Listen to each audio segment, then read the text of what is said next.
Nah makanya alhamdulillah bab nasab ini mengumpulkan yang terserak itu.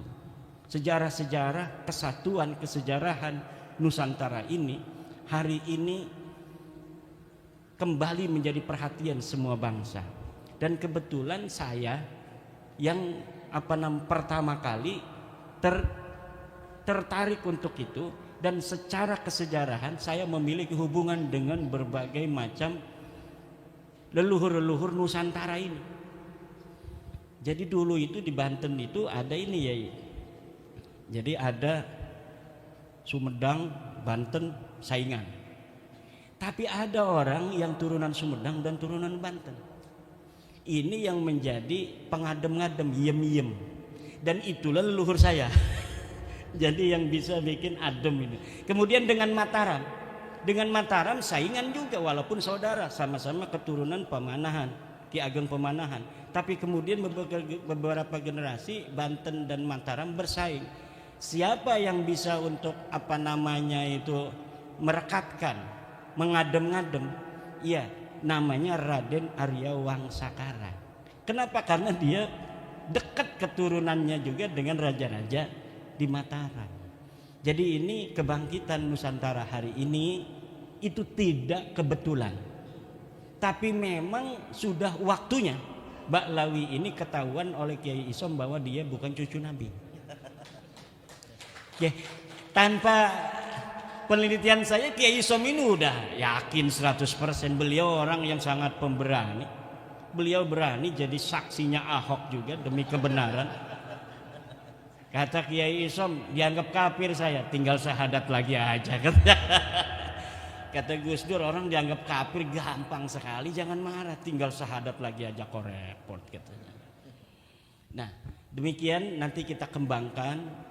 Nah satu lagi itu dari nasab, sejarah fiktif kan, orangnya nggak ada. Jangan hadarat pada orang-orang yang tidak ada. Nanti ngeliang-liang ininya nih, Fatihah kita kemana-mana nggak diterima langit, nggak diterima bumi. Ila hadrati faqih muqaddam. Jangan hadaratin dulu, buktikan dulu ada apa tidak itu orang. Enggak ada. Orang sibuk ngomong faqih muqaddam kafir. Ditanya sama Gus Ajis Jazuli, Kiai gimana faqih muqaddam, setuju enggak kalau dia kafir? Kata saya enggak setuju. Kenapa Yai? Karena memang orang kafir itu harus punya taklif, mukallaf, syahsun, harus ada jongotnya ini. Sementara faqih muqaddam itu laisa syahsan tarikhiyan, bukan manusia historis, tidak ada di masa lalu, namanya hanya ditulis saja, kemudian sejarahnya satu persatu dirangkai, diglorifikasi pada ratusan tahun setelahnya. Semakin lama semakin besar itu glorifikasinya, seakan-akan kemudian diyakini lebih dari orang-orang historis. Padahal orang ini sama sekali tidak ada. Tetapi kenapa hari ini orang kalau hadarat faqih muqaddam kerasa masuknya? Itu perasaan-perasaan input informasi yang selama ini menjejal di dalam alam bawah sadar. Karena manusia itu bahkan mengalahkan Syekh Abdul Qadir Jilani. Karena manusia itu Pak, apa yang dia simpulkan adalah apa yang masuk daripada informasi-informasi yang tersedia.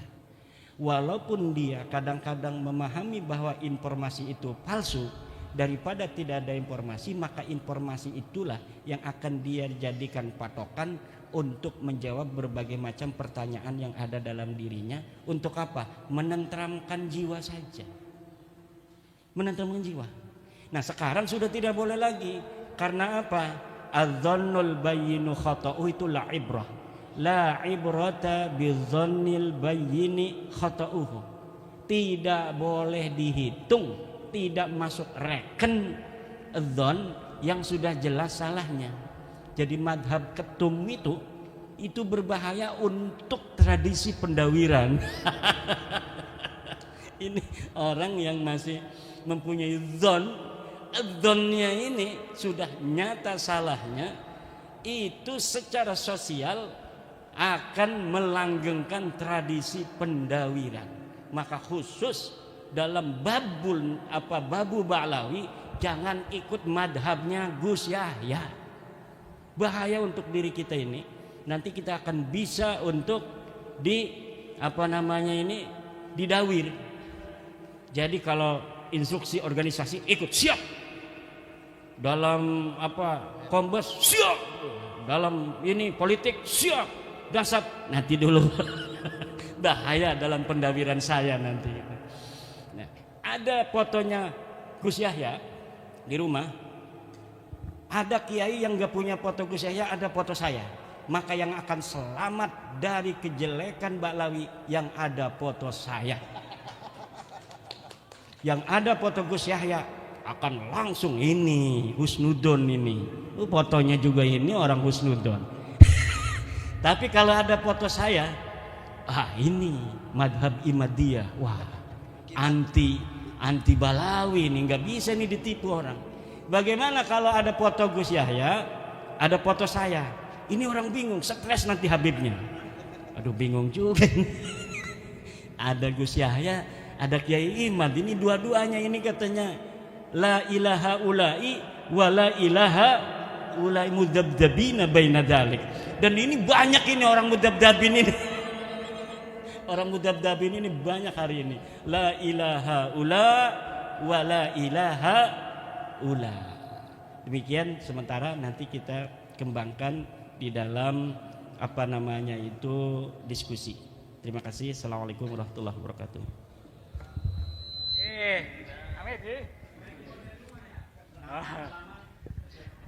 Assalamualaikum warahmatullahi wabarakatuh. Waalaikumsalam warahmatullahi wabarakatuh. Perkenalkan saya namanya Fadoli. Kebetulan dalam struktural NU menjadi ketua LWPNU, Lembaga Wakaf dan Pertanahan NU Kabupaten Pringsewu. Tapi ini atas nama pribadi. Saya termasuk orang yang lama mengagumi Romo Yai Imaduddin Usman Al-Bantani, sebab ini ada sebabnya, nggak boleh tepuk tangan, dikira tomprang doro. Sebab saya sudah lama lewat perantara teman membeli sebuah buku kronik perjalanan ilmiah Kiai Haji Imaduddin Usman Al-Bantani yang mengungkap dan membahas tentang nasab Ba'alwi. Hari ini saya bisa dipertemukan secara langsung dengan beliau, antara teori ilmiah yang dihasilkan dengan hari ini langsung dengan orangnya, alhamdulillah energik, gagah. Terus yang kedua, analisa yang disampaikan oleh Romo Yai ini benar-benar makul, artinya jeli, teliti dan ilmiah. Oleh sebab itu ada hal yang sampai detik ini masih ganduli. Ini karena Pringsewu ini orang Jawa semua rata-rata masih ganduli atau termemori di dalam pikiran saya. Saya minta pandangan Romo Yai bagaimana dalam realita yang ada kadangkala di masyarakat, terutama warga Nahdlatul Ulama atau warga Nahdliyah. Ini dalam realitanya ini bagaimana cara menghadapi tips-tips orang yang mengaku turunan Rasul. Ini langkah kita bagaimana dikaitkan dengan negara Kesatuan Republik Indonesia ini menganut asas Bhinneka Tunggal Ika. Jangan sampai salah langkah. Ini Polri hadir nggak? Jangan sampai nanti teguran kita mengganggu Kamtibmas. Ini langkahnya gimana? Karena kita menganut asas Bhinneka Tunggal Ika. Satu. Yang kedua, diskusi ini adalah menjaga kesucian nasab Rasulullah Shallallahu Alaihi Wasallam. Yang ini secara pribadi saya memperoleh input, masukan secara pribadi, umumnya untuk seluruh hadirin, karena tidak semua orang ahli dan memahami tentang ilmu nasab. Tujuan diskusi ini ialah untuk memberikan pencerahan pada kita. Yang pertama, pencerahan intelektual. Yang kedua, pencerahan emosional. Yang ketiga adalah pencerahan spiritual. Harapannya supaya kita mampu membedakan asinnya garam dan asinnya upil. Ya, garam asinnya endingnya sehat karena yodium. Upil saya cocok dengan yang disampaikan oleh Kiai Haji Isomuddin. Ini kalau upil ini asin tapi penyakit, jangan sampai penyakitan kita. Maka diskusi ini bukan hanya sekedar tepuk tangan. Saya sangat cocok bagaimana ini nanti Yai dan Gus Isomuddin atau yang lain forum, kita harus ada action nyata. Apa aplikasi action nyatanya? Setelah diskusi ini coba bikin sebuah petisi, pernyataan, tanda tangan supaya negara hadir untuk bagaimana ini tidak jadi fenomena dalam masyarakat. Kita bikin pernyataan yang ditembuskan ke PC, PW, PCNU, PWNU, PB supaya negara hadir dengan instrumen yang ada, Kemendagri, Jaksa Agung, Kementerian Agama untuk mendorong supaya oknum-oknum yang mengaku dzurriyyatur rasul diadakan tes DNA. Ini kayaknya sangat efektif. Cocok.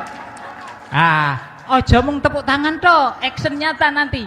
Yanti Gus Isom tanda tangan, saya di bawahnya berani, tapi tetap beliau yang di depan. Gitu aja. Sekian. Ini untuk yang kedua ada follow up yang diminta dari seluruh jamaah. Terakhir untuk Pak Yai Suparman, ini nanti kita taunya warga masyarakat PW itu taunya Persatuan Wartawan Indonesia. Harapannya Yai Nasiruddin ada kiprah nyata dibikin setiap kecamatan PWI, karena nanti asumsi dan persepsi dikira wartau, sedangkan perjuangan Wali Songo Indonesia harapannya setiap kecamatan diadakan PAC dan PAC PWI sampai ke ranting. Gitu aja. Assalamualaikum warahmatullahi wabarakatuh. Nama saya Khairul Anwar. Saya ikut Pak Ustadz Fadoli di PWNO, saya selaku Ketua Lesbumi. Nah, jadi karena membawa amanah dari guru saya Profesor Dr. Agus Winyoto. Tadi sudah disinggung terkait tentang nasab-nasab dari Bu Alawi, tetapi tadi belum disinggung atlas Wali Songonya. Nah, ini harus dikolaborasi agar dalam kita menggawangi Islam Nusantara menjadi kuat dan kokoh. Karena apa? Tadi disebutkan banyak sekali orang-orang londo, apalagi londo blangkon. Nah, banyak londo blangkon, orang-orang Jawa sing menyaplok ngaku-ngaku nasabe Wali Songo. Padahal dia orang biasa saja yang pakai sorban, pakai ceramah di medsos jagoan. Tapi ini hanya ngaku-ngaku dzurriyyahnya Wali Songo. Nah ini saya mengusulkan kepada PWI Pusat nanti agar ada penguatan kapasitas terkait para pengurus dan aktivis di PWI agar supaya tidak gagal faham bahwa PWI itu adalah persatuan wartawan, tapi perjuangan Wali Songo. Apalagi ada laskarnya, komandan laskar juga harus mempunyai jiwa kesatria dalam menegakkan dzurriyyatul rasul ini. Jadi saya berharap bagaimana strategi yang jitu untuk kita mampu melakukan penguatan kepada tim-tim kita dulu sebelum ke yang lain-lainnya. Kalau di abad 4, 6, 7 jauh banget yang bahas ini, tetapi di abad 12 ke atas, zaman Mojopahit, zaman Mataram, sampai pada zaman Wali Songo yang hari ini tentu agak bisa diterima secara logis maupun empiris. Terima kasih, pertanyaan dari saya seperti itu agar supaya nanti ada strategi khusus dalam penguatan untuk agar kita bisa membumikan Islam Nusantara, lesbumi biar masuk ke seluruh pelosok negeri. Terima kasih. Assalamualaikum warahmatullahi wabarakatuh. Jelas. Biar masuk TV. Masalahnya bahasane kula ya ora iso jelas, wong Jawa ora jelas Jawane, Indonesia orang ngerti tatanane. Maaf Kiai. Nggih. Jadi sing ajeng kula tangletke langsung niki perkenalan kula Ki Rohani Sidik Suriah Nahdlatul Ulama Kecamatan Pagelaran. Iya. Hebat kan?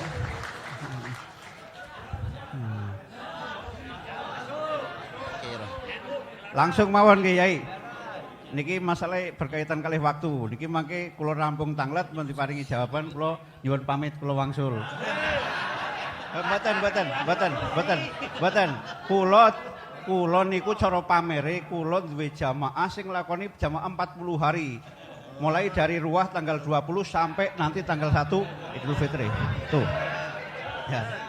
Pokoknya dengan segala hormat yang perlu saya tanyakan, bagaimana kita sebagai santri menyikapi orang-orang tua kita, guru-guru kita yang selalu menggaungkan kata-kata husnudzon. Kalau masalah nasabnya saya percayakan, udah percaya 100.000% sama Pak Imaduddin. Saya nggak mau ulang-ulang. Dan sebagian yang mau saya tanyakan udah ditanyakan sama teman-teman tadi. Yang belum kayaknya ini. Bagaimana caranya kita menyikapi guru-guru kita, teman-teman kita, masyayikh kita yang selalu mengedepankan husnudzon. Sementara keadaan nyata udah terjadi berbagai pembelokan sejarah, termasuk Jatman di dalamnya, betul? Tuh. Ini elek-elek begini badal torekoh qadiriyah naksabandiyah. Makanya kalau suruh Fatihah kepada siapa itu Fakih Mukodam, saya nolak pertama kali, saya nggak mau.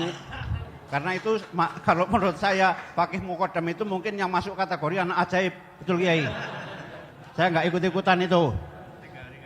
Ya, yang penting saya tanyakan itu Kiai, bagaimana? Karena kebanyakan kiai-kiai, santri-santri seperti saya itu masih takzim pada gurunya, takut kalau lawan gurunya nanti su'ul khotimah, ilmunya nggak bermanfaat. Udah itu saja. Yang lain sudah diwakili teman-teman. Assalamualaikum warahmatullahi wabarakatuh. Untuk Kiai Fadli, kata Syekh Imam Ibnu Hajar, yambaghi likulli ahadin an yakuna lahu khiratun fi hadan nasab syarif hatta la yantasiba ilai ahadun illa bihaqqin. Wajib bagi kita untuk memiliki sebuah kepedulian, kecemburuan terhadap nasabnya baginda Nabi Muhammad sallallahu alaihi wasallam, sehingga tidak bernisbah kepada Nabi seseorang kecuali dengan benar. Ada orang yang mengaku turunan Nabi, bagaimana sikap kita? Jangan langsung hormatin. Bahkan ada yang haram untuk kita menerimanya, sama dengan kedudukannya dengan hadis palsu.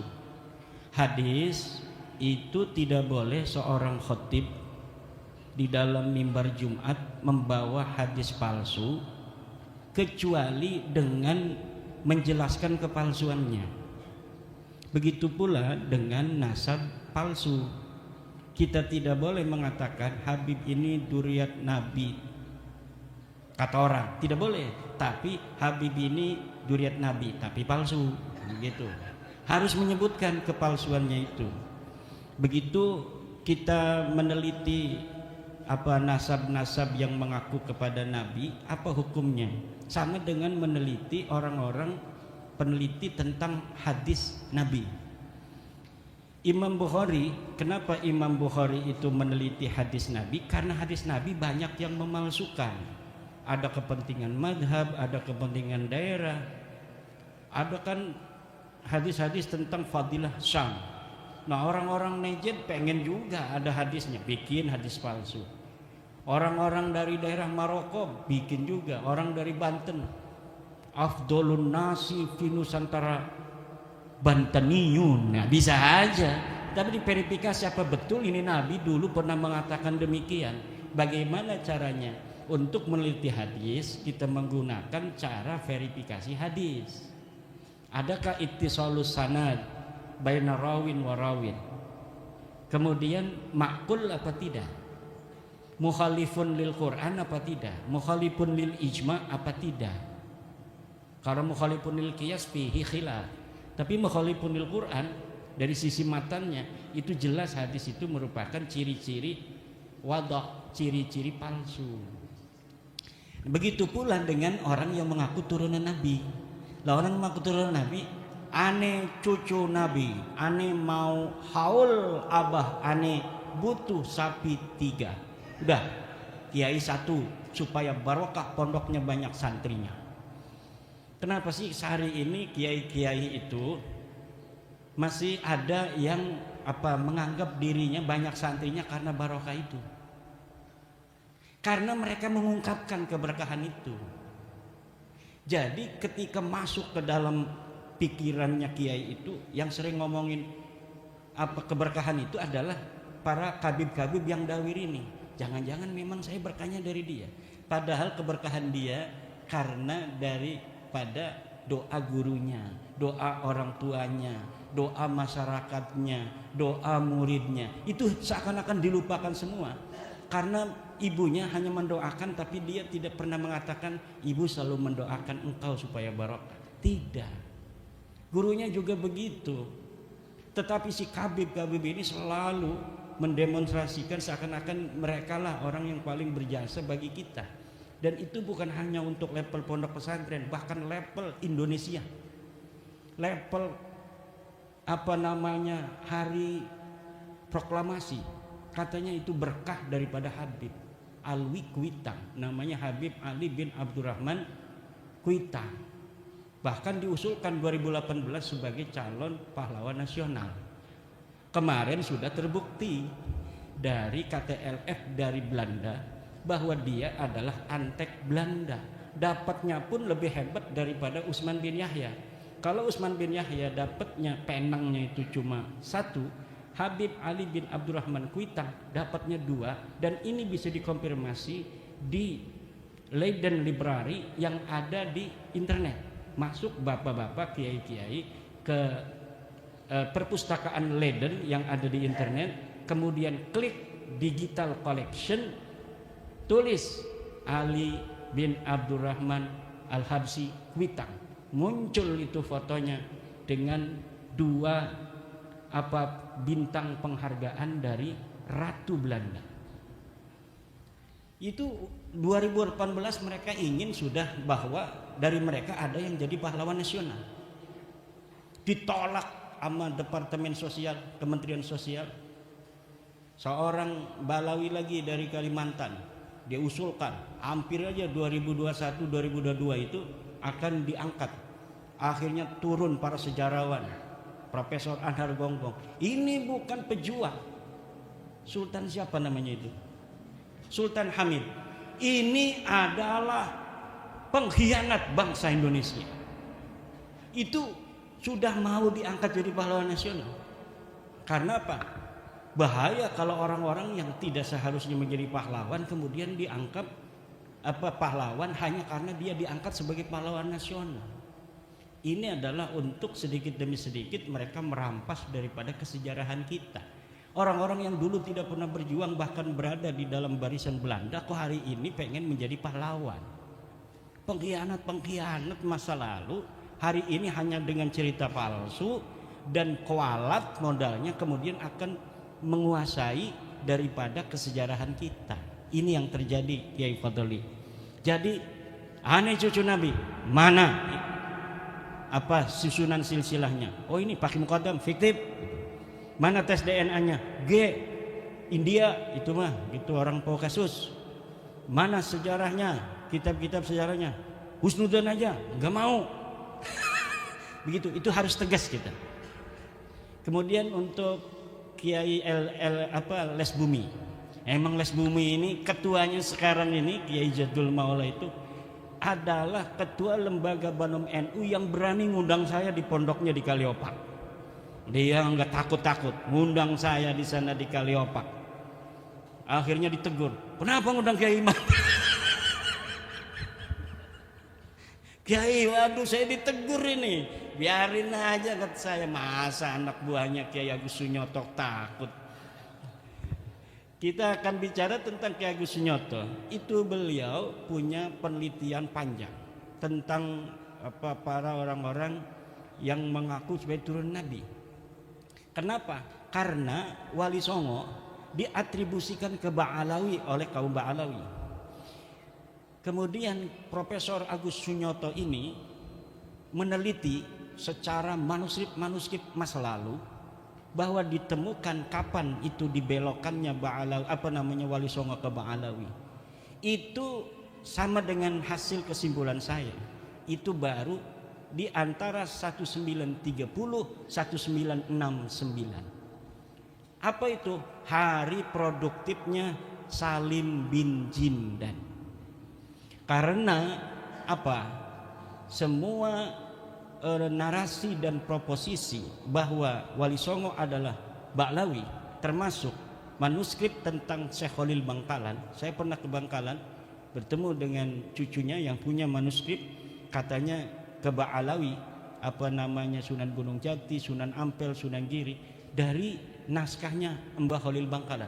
Kata saya, ini siapa yang nulis? Apakah Mbah Khalilnya? Bukan, ini seorang Habib namanya Salim bin Jindan. Itu sebelum bab nasab. Rumel itu katanya punya manuskrip arba'innya Syarif Abil Jadid. Itu pun ditulis oleh Salim bin Jindan 1930 1969. Mana kalau berani Rumel bawa sini itu manuskrip. Manuskripnya kan sudah ada itu di blog santri itu punya PBNU dulu. Bukan di blog, di web Desantri apa namanya itu. Bahwa Salim bin Jindan punya sebuah kitab hadis yang dipoto oleh wartawan dari PBNU, kemudian ditaruh di internet, kita bisa akses sampai sekarang. Saya bandingkan dari sisi penelitian teks dan tekstualitas bahwa tulisannya itu sama dengan tulisan Salim bin Jindan, manuskrip yang dibawa oleh Rumel di Rabita Alawiyah ketika debatan itu. Saya screenshot, saya bandingkan, identik bahwa ini adalah tulisan Salim bin Jindan. Siapa Salim bin Jindan? Salim bin Jindan telah diteliti oleh para pakar-pakar dari Ba'lawi sendiri. Aiman Al-Habsi, Muhammad Al-Habsi menyimpulkan bahwa Salim bin Jindan orang yang mempunyai penyakit melankolia, yaitu orang yang selalu membayangkan sesuatu terjadi dari ruang hampa, kemudian dia yakini sebagai sebuah kebenaran, kemudian dia catat. Jadi karena ada yang mengatakan di abad 9, yaitu Ali Asakron, bahwa Syarif Abul Jadid yang seorang muhaddis ini adalah sepupu daripada leluhur mereka, maka mereka kemudian membuat sebuah kitab yang riwayat sanad hadisnya itu seakan-akan misalnya Alwi menerima sanad dari Syarif Abul Jadid. Padahal Alwi ini tokoh fiktif, Syarif Abul Jadid ini adalah tokoh historis yang ditulis oleh para sejarawan. Tapi Salim bin Jindan membuat 40 hadis yang riwayat-riwayatnya itu memasukkan di situ nama-nama tokoh-tokoh fiktif dari Ba'lawi ini. Dan itu sudah diteliti oleh orang Ba'lawi sendiri. Karena dari tokoh Ba'lawi juga kan ada sejarawan. Walaupun mereka juga, saya sudah dapat menyimpulkan tukang bohong juga. Mereka tukang bohong juga, tapi kalau ada saingannya berbohong, mereka juga nggak mau. Mereka membongkar, itu bohong katanya. Kenapa? Mereka nggak mau dikalahkan bohongnya kan. Nah itu sudah jelas bahwa penelitian Kiai Agus Sunyoto almarhum itu sudah menurut saya tinggal disempurnakan. Beliau memang ada riwayat Wali Songo ke Ba'lawi. Selain itu ada riwayat Wali Songo ke Musa Al-Khadib. Kenapa sampai banyak begitu? Karena Wali Songo ini seksi.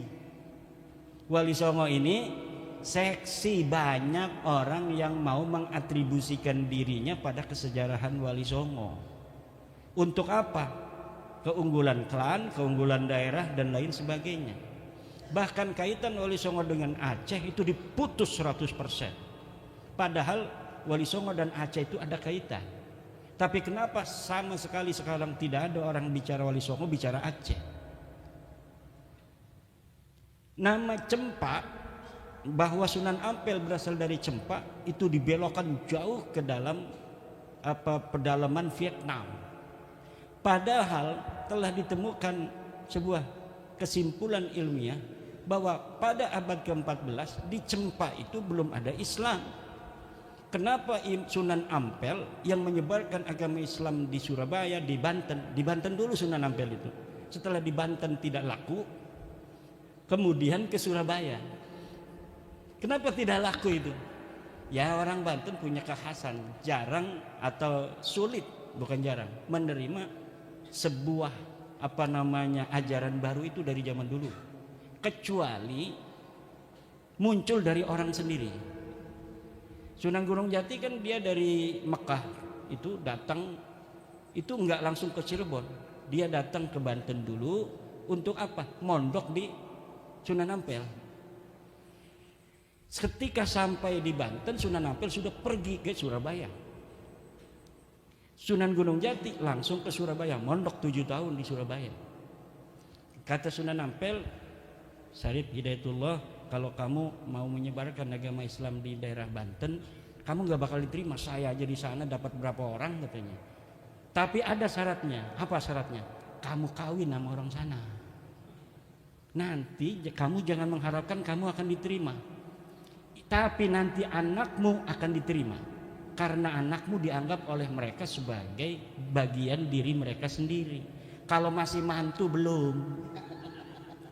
Kalau anak nanti diterima bahwa ini ponakan saya. Kalau sama kamu dianggapnya masih orang luar. Akhirnya Sunan Gunung Jati datang ke Banten mengawini Nyai Ratu kaum Anten. Punya anak Maulana Hasanuddin, baru diterima tanpa peperangan. Kenapa? Karena yang ngomong sudah orang sendiri. Nah, Sunan Ampel, Sunan Giri itu manuskripnya Les Bumi banyak bertebaran hari ini.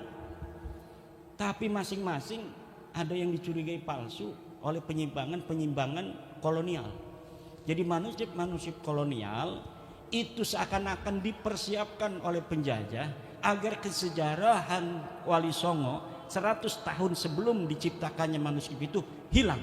Jadi kita diputuskan kesejarahannya dengan Wali Songo.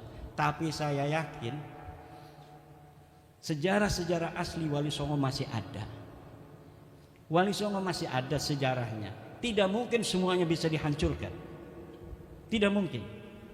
Bagaimana caranya agar terbuka semuanya?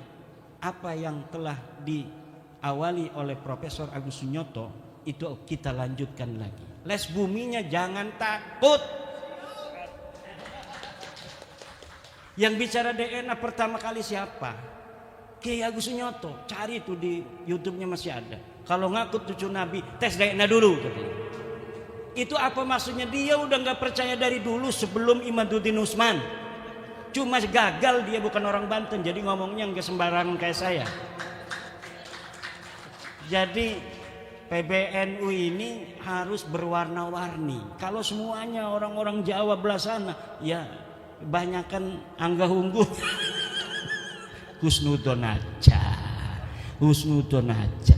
Begitu, untung ada orang Banten. Lihat orang Banten gak mikir 2 kali 4 kali, sekali cukup. Urusan belakangan. Dipecat-pecat ngapain, gak apa-apa. Kan begitu. Lah itu makanya harus berwarna-warni. Ada kayak Yai Said, ya namanya 11-12 sama orang Banten, jeplak-jeplok aja ngomong.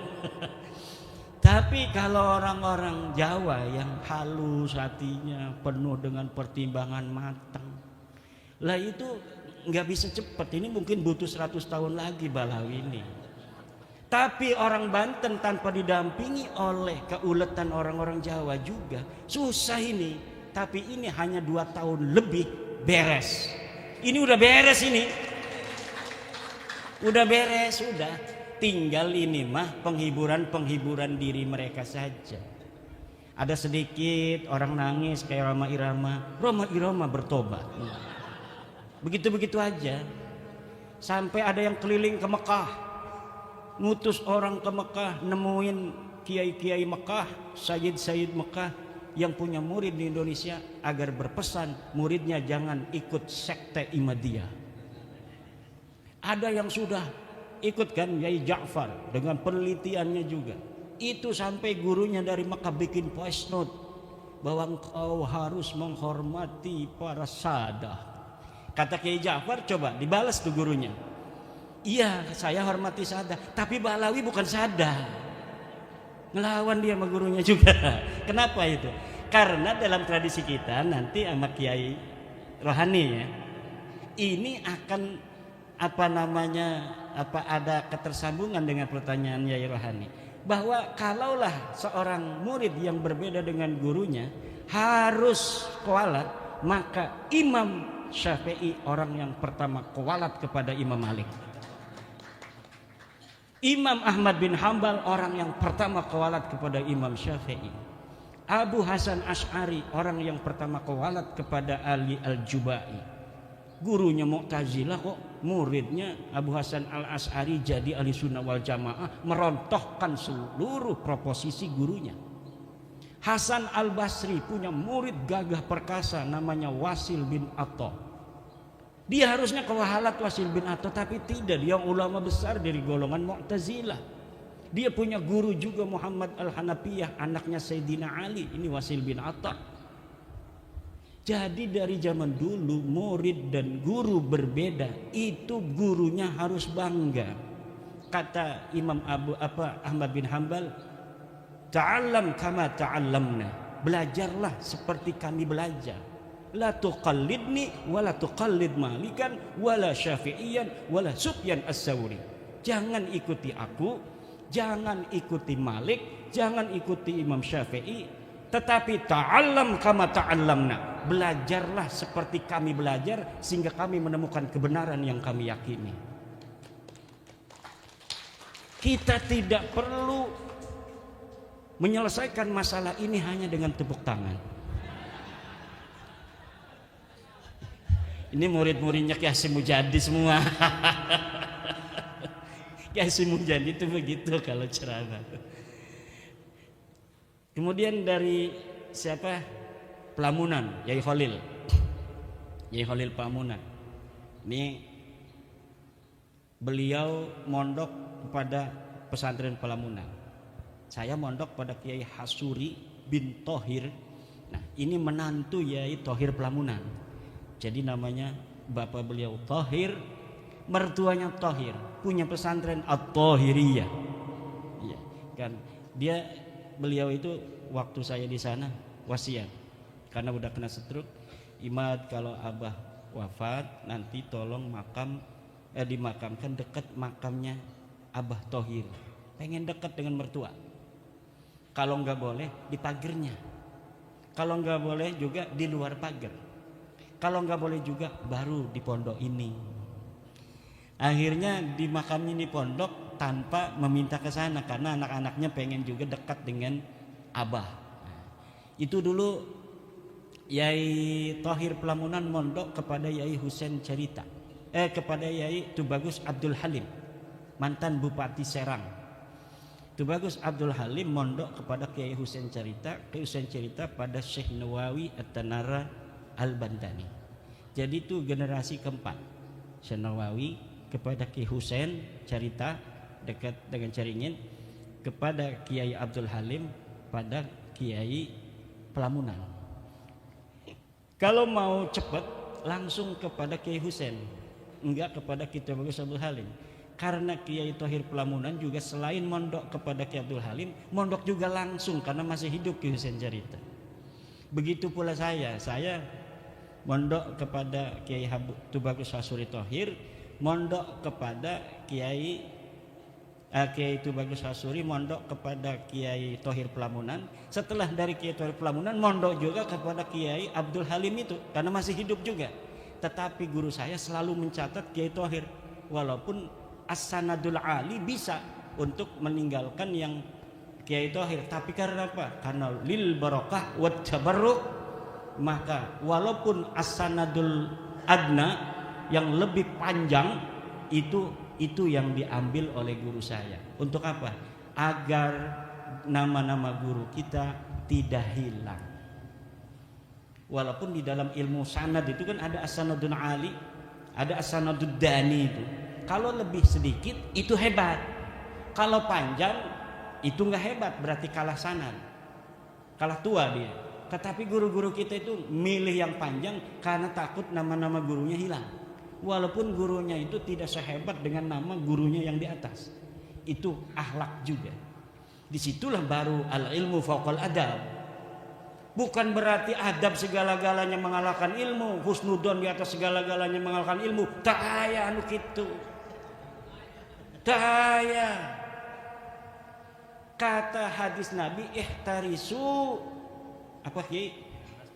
Ihtarisu minan nasi bisu'idzan. Ini ada hadisun qalahu Rasulullah. Jaga dirimu jangan sampai kena belai dengan apa? Bisu'idzan. Dengan suudzon. Jadi kita menjaga diri kita agar tidak didolimi orang itu dengan suudzon. Bahkan Al-Quran mengatakan inna ba'da dhanni ismun. Sebagian daripada don begitu itu dosa besar. Udah jelas bukan cucu Nabi, husnudzon aja. Bos, dosa bos.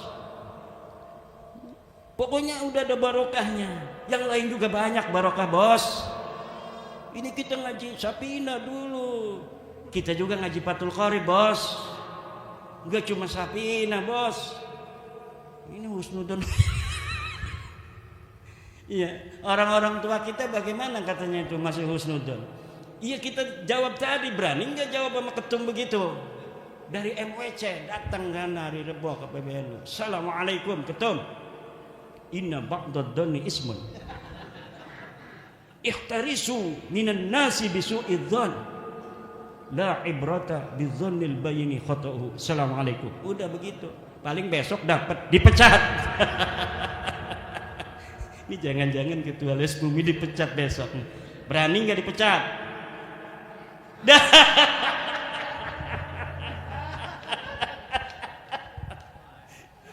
Enggak, kita ini bercanda aja. Kenapa? Karena kita tahu sebenarnya beliau-beliau itu sama dengan kita.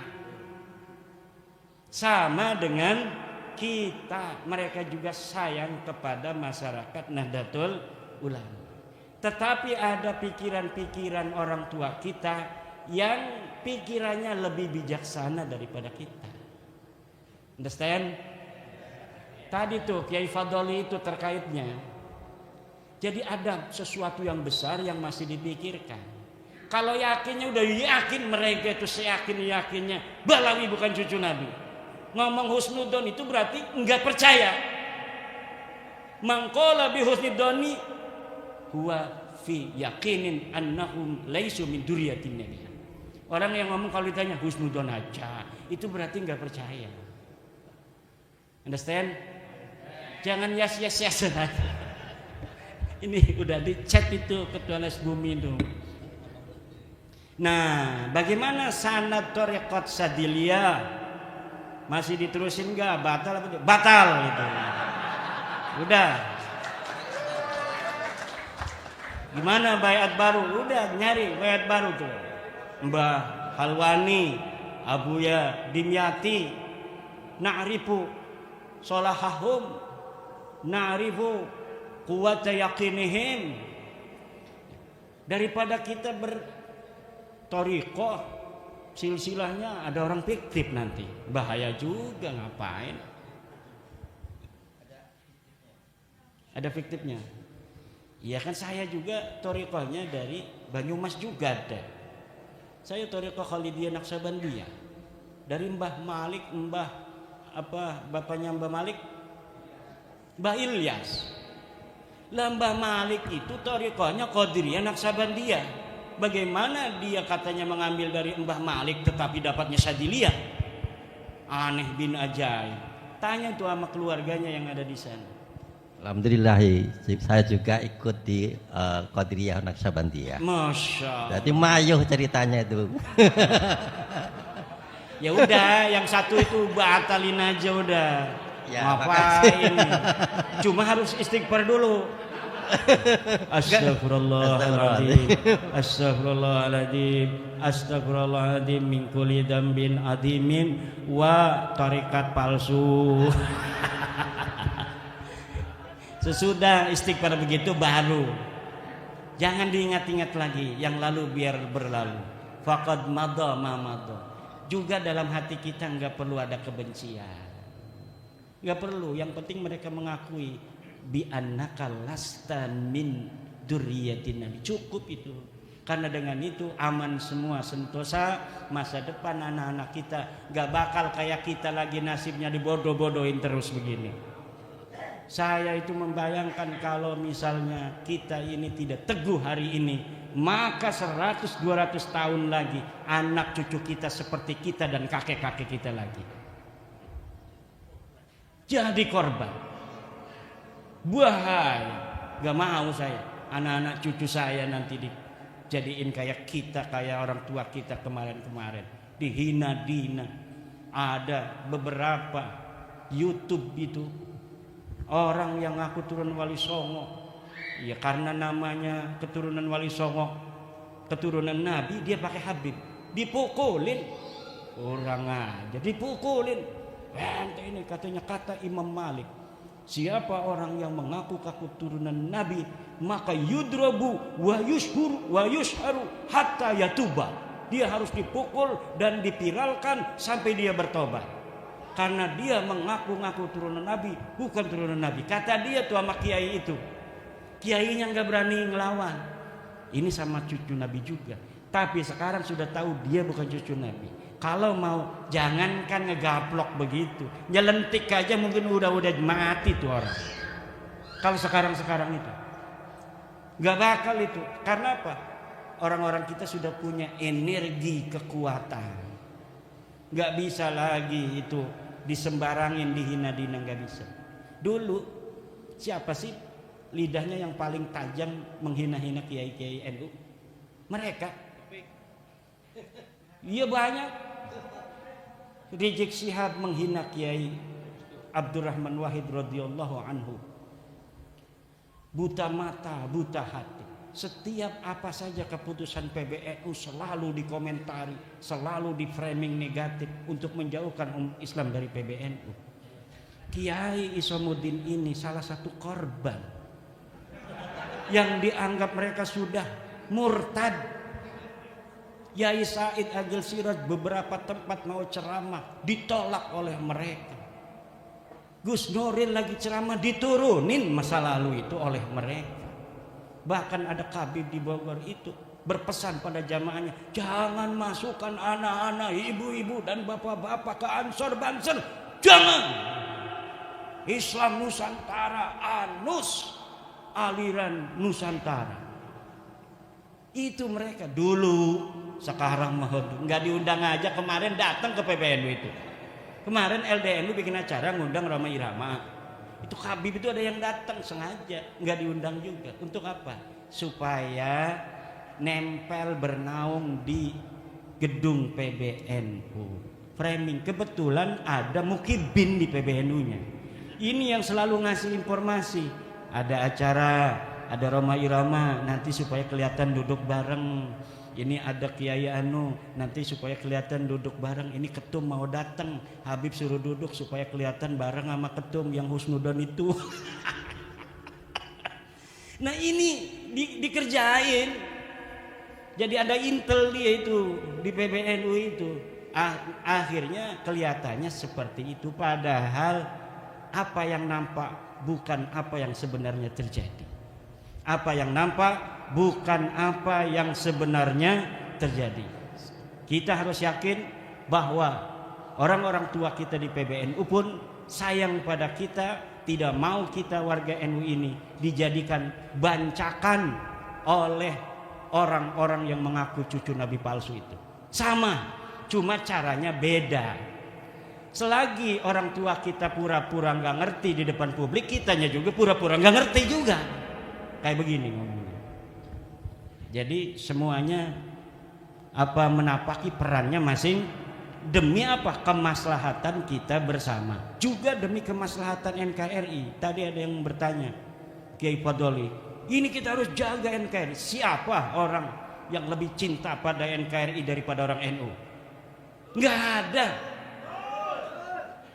Kurang apa itu kita orang NU untuk bangsa dan negara ini? Kita 32 tahun tidak dikasih kesempatan apapun oleh negara. Apakah kita marah? Enggak.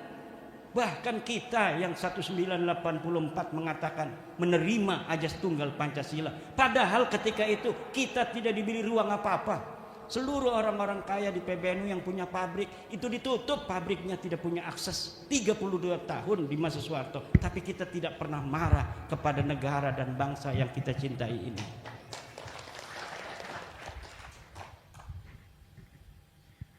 Semua peran-peran sosial, peran ekonomi, semuanya dihapus oleh negara pada saat itu kepada kita PBNU. Kita nggak pernah marah. Bahkan kita menguatkan negara. Karena apa? Negara ini adalah sebagai sebuah wasilah kita untuk menjaga kedamaian bangsa, menjaga kedamaian umat Islam yang ada di atas negara ini. Jadi bukan hanya kekuasaan cara berpolitiknya NU, tapi bukan hanya politik kekuasaan, tapi politik kebangsaan. Apa artinya politik kebangsaan? Kita melahirkan pikiran-pikiran politik bagaimana bangsa Indonesia ini bisa aman, tentram, bisa makan, bisa minum, hak-haknya tidak bisa diambil orang. Coba kalau nggak ada polisi, orang punya motor bisa diambil. Coba lihat itu, kalau misalnya ada mobil bawa semangka jatuh, itu semua diguyur orang. Karena apa? Itu adat bahwa kalau jatuh begitu tidak diarah, tidak diambil lagi, maka diguyur. Kalau misalnya di Indonesia ini setiap komunitas tidak ada itu pemerintah, orang naruh motor ambil, ada orang bawa istri diambil, nggak ada polisi, nggak ada hukum kok. Maka negara ini adalah sebagai wasilah. Ad-daulatu wasilatun la ghayatun. Negara adalah wasilah, bukan tujuan. Maka bentuk dari sebuah negara sebenarnya bagi Nahdlatul Ulama tidak penting, tetapi fungsi-fungsi li salahid dunya wad din itu harus ada. Dan NKRI ini adalah saat ini yang terbaik bagi kita, bahwa NKRI telah mampu untuk memerankan dua tujuan utama daripada dibentuknya negara, yaitu li salahiddin wad dunya, untuk kepentingan agama dan dunia. Apa kepentingan agamanya? Kita begini aja nih lagi diskusi PWI, pondok-pondok pesantren Sepring Sewu, negara hadir. Kata siapa negara nggak hadir? Hadir negara itu, lihat di belakang bapak-bapak polisi kita. Dikasih rokok enggak sama panitia, suruh duduk begitu lama. Ini negara berarti sudah hadir. Negara hadir untuk kepentingan bersama, bukan hanya kepentingan yang hadir hari ini, tapi untuk kepentingan semuanya.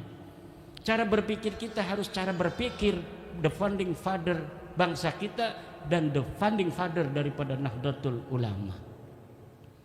Nah, kalau pemimpin negara kita mempunyai kesetiaan, itu kondisional. Tapi kecintaan dan kesetiaan kita pada negara ini bersifat final. Kalau kepada pimpinan negaranya kondisional. Kalau sesuai dengan kepentingan Nahdlatul Ulama, kepentingan bangsa secara umum, kita dukung. Kalau tidak sesuai dengan kepentingan bangsa secara umum dan lebih khusus kepentingan kita sebagai Nahdlatul Ulama, ya kita tidak dukung. Tetapi kita tidak mendukung hal-hal yang menjadi kebijakan yang tidak sesuai dengan kepentingan Nahdlatul Ulama, tidak menjadi sebab kita memusuhi negara. Tidak bisa. Orang yang hari ini berbeda politik misalnya dengan pemerintah, kemudian dengan itu dia ingin menunjukkan bahwa kalau tidak kerjasama politik dengan aku, kamu akan menjadi chaos. Kemudian dia tega membuat chaos ini bangsa dan negara, maka dia sama sekali tidaklah berjalan di atas jalan daripada the founding father Nahdlatul Ulama. Karena kalau kita berjalan di atas the founding father Nahdlatul Ulama, yang menjadi titik sentral fokus kita adalah bangsa. Bangsa ini bisa aman tentram, bisa makan, bisa minum dengan aman, bisa ngaji, bisa ibadah karena ada negara. Maka menjaga keamanan negara juga wajib. Sekarang lagi demo. Ini konstitusional demo. Tetapi kita juga harus paham apa yang telah diputuskan oleh pemimpin-pemimpin kita juga tujuannya untuk kepentingan kita. Yang paling berbahaya adalah kalau anak-anak kita masih sudah disusupi, kemudian pemimpin kita disusupi untuk bertindak anarkis terhadap anak-anak kita, atau anak-anak kita disusupi untuk bertindak anarkis untuk mengacaukan bangsa dan negara. NU di sini selalu berperan sebagai sebuah wasit untuk kedamaian dan perdamaian, keamanan, ketertiban bangsa dan negara kita. Termasuk bab nasab itu pun cara berpikirnya sama, Kiai Fudoli. Kita yang harus paham. Ini udah selesai, Mbak Lawi bukan cucu Nabi. Roma Irama kan sampai nangis. Kenapa Roma Irama nangis itu? Karena dia terharu pada Habib yang ada di sebelahnya itu baik sekali. Roma mau ini ngambil tisu, diambilin, ini Bang Haji gitu. Jangan batalin lagi ya, dan matinya. Itu Roma terharu, ini baik banget ini Habib. Padahal saya batalin dia. Tapi kok baik banget dia, nggak kayak Rizik Syihab. Rizik Syihab itu ketika dibatalin marah-marah sama Roma. Ada orang tua Bangka, penyanyi dangdut, dia mengaku-ngaku ulama, batalin nasab orang. Nah Roma Irama itu orang Banten bos. Kalau ditantang-tantang begitu makin nyingkin. Makin nyingkin orang Banten. Dia itu cucu daripada Sultan Tirtayasa dari ibunya. Nggak paham itu Rizik Syihab sama Bahar. Orang begitu malah ditantang-tantangin, makin menjadi dia, makin menjadi. Tapi ini si Kabib yang hadir di PBNU nggak diundang itu, dia paham. Ini Bang Haji, di Roma terharu, nasab udah gua batalin, lu ngambilin tisu gua. Terharu karena salah satu ciri daripada orang Banten mudah terharu. Ngobrol begini nih, kalau lagi ngobrol seneng ketawa-ketawa, tiba-tiba ngomongin kakek yang udah mati waktu dulu pernah dikasih benting misalnya, itu nangis. Kalau lebaran nggak ada salah apa-apa, kita rangkul-rangkulan ya sambil nangis dulu tuh 2 menit 1 menit mah itu. Lagi ngobrol begini bisa nangis. Itu apa namanya? Ya mungkin ciri genetik. Roma Irama itu memiliki ciri itu walaupun tidak semua orang Banten begitu. Ini di framing Roma Irama bertobat.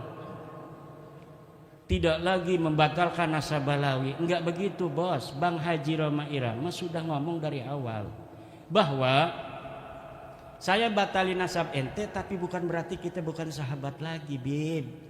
I love you. Kan begitu ngomong waktu dengan saya itu juga. Waktu sebelum dengan saya, dengan Rumel Abbas, dengan Guru Gembul ngomong begitu juga. Kita batalin nasab bukan berarti kita putusin hubungan. Yang dulunya ente jual minyak wangi ke rumah aneh, silakan jual minyak wangi lagi. Kalau aneh punya duit bayarin, kalau kagak ya ndak apa-apa, jangan maksa-maksa lagi. Yang punya tetangga Balawi nggak usah pindah rumah bos. Seakan-akan ketika dia bukan cucu Nabi kita jijik, kemudian nggak begitu. Lah Bang Haji itu begitu cara berpikirnya. Jadi terharu nih sama Habib yang baik ini, ngambilin segala apa yang dibutuhkan dia. Itu di framing katanya bertobat. Nggak bisa bos, dia keyakinannya udah hakul yakin itu nggak bisa dirubah bos. Nih ini yang ada masih mukibin hatinya, apa bener ya? Lah ini masih mudabdabin bena dalika begini, ini sampai rumah dia tuh begini. Hei bos yang masih saya udah kasih sebenarnya. Udah kalau baca buku saya 690 halaman males, malam aja istikharah. Usolli sunnatul istikharati raq'ataini lillahi ta'ala. Allahu akbar. Niatkan bahwa kita ingin mendapatkan kejelasan Ba'lawi ini cucu Nabi atau bukan. Kemudian setelah itu salam berdoa, ya Allah, aku memohon daripadamu yang maha tahu. Saya bingung banget mengikuti diskusi di Pringsewu, Kiai Imad menerangkan dengan Kiai Isom. Hati saya tersayat, saya tidak terima bos. Ya Allah, katanya Ba'lawi bukan cucu Nabi, ya Allah. Saya bertanya sekarang kepadamu, ya Allah, yang maha tahu, yang maha rahman. Apakah Ba'lawi ini cucu Nabi atau bukan? Wassallallahu alaihi wasallam. Kayak Allah aja jawab begitu. Yang jawab Allah nanti, jangan kita. Nah, nanti coba. Walaupun tidak mimpi, fa'alhamaha fujuraha watak. Jadi kalau model-model kita, kalau dikasih mimpi ketinggian derajat, paling-paling di dalam hatinya ini sudah mengkristal nanti sebuah keyakinan akan sesuatu. Dan saya yakin keyakinan itu adalah Ba'lawi bukan cucu baginda Nabi besar Muhammad sallallahu alaihi wasallam. Istikharah juga melahirkan keberanian karena kita menyandarkannya sudah kepada Allah Subhanahu wa taala. Kalau kita menyandarkan hanya kepada cara kita berpikir, belum kita menyandarnya pada Allah, kita takut salah. Jangan-jangan Kiai Imad ini salah. Udah istikharah saja wahai para kiai, jangan banyak-banyak. Cukup 2 rakaat saja berdoa yang sebenar-benarnya doa. Ya Allah, ya Rabbi, saya ngelihat Kiai Imad ini pengen ngegintes saja, ya Allah. Saya ini sudah muhibbin, sudah berpuluh-puluh tahun akan diberantas oleh Kiai Imad, Kiai Parman di Lampung, ngeselin, ya Allah. Mohon petunjuk darimu, apakah benar Ba'lawi ini cucu Nabi ataukah bukan? Ini bukan buat Kiai Saroni, Kiai siapa? Rohani. Tuh, yang di belakang ada mukibin. Jangan-jangan itu petugas kita dari Polri itu juga masih mukibin. Tolong istikharah Pak Polisi. Insya Allah hanya dengan 2 rakaat Allah akan beri jawaban. Ini sudah jam 1. Wallahu wal muwaffiqu ila aqwami thoriqin. Wassalamualaikum warahmatullahi wabarakatuh.